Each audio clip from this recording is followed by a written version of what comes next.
அனைவருக்கும் வணக்கம். ஓம் நமச்சிவாய. குழந்தை வரம் சுகப்பிரசவமாக செல்ல வேண்டிய கோவில் திருச்சி மலைக்கோட்டை தாயுமானவர் சந்நிதி. இங்கு விநாயகர் மற்றும் சிவபெருமான் தாயுமானவராக அருள்பாலிக்கிறார். தாயுமானவர் என்ற பெயர் உருவாக காரணம், சிவபக்தையான ரத்னாவதி நிறைமாத கர்ப்பிணியாக இருந்தால் பிரசவ உதவிக்காக தன் அம்மாவை அழைத்தார்.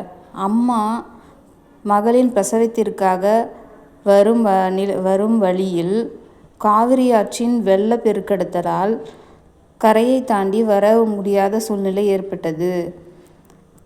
ரத்னாவதிக்கோ பிரசவ ஆகும் நிலையில் இருந்தார். அப்பொழுது சிவபெருமானை வேண்டவே சிவபெருமானே தன் அம்மாவின் உருவில் ரத்னாவதிக்கு வந்து பிரசவம் பார்த்து தாயும் சேயும் நலம் பெறச் செய்தார். இவ்வாறே சிவபெருமான் தாயாக மாறி பிரசவம் பார்த்ததால் தாயுமானவர் என்ற பெயர் ஏற்பட்டது.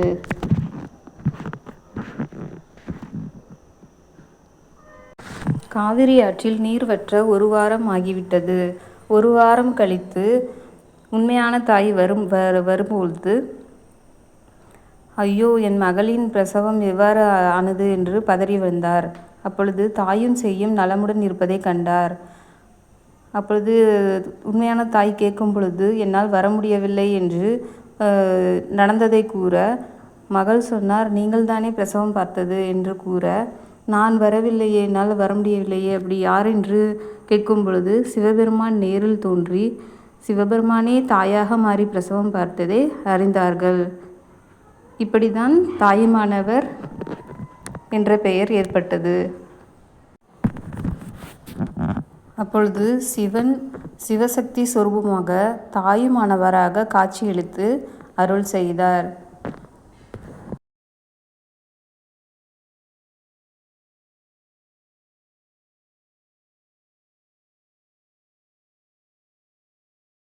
தாயுமானவர் சந்நிதி அருகில் அம்பார் மட்டுவார்குழலி என்ற பெயரில் அம்பாள் அருள் புரிகிறார். ஓம் நமச்சிவாய.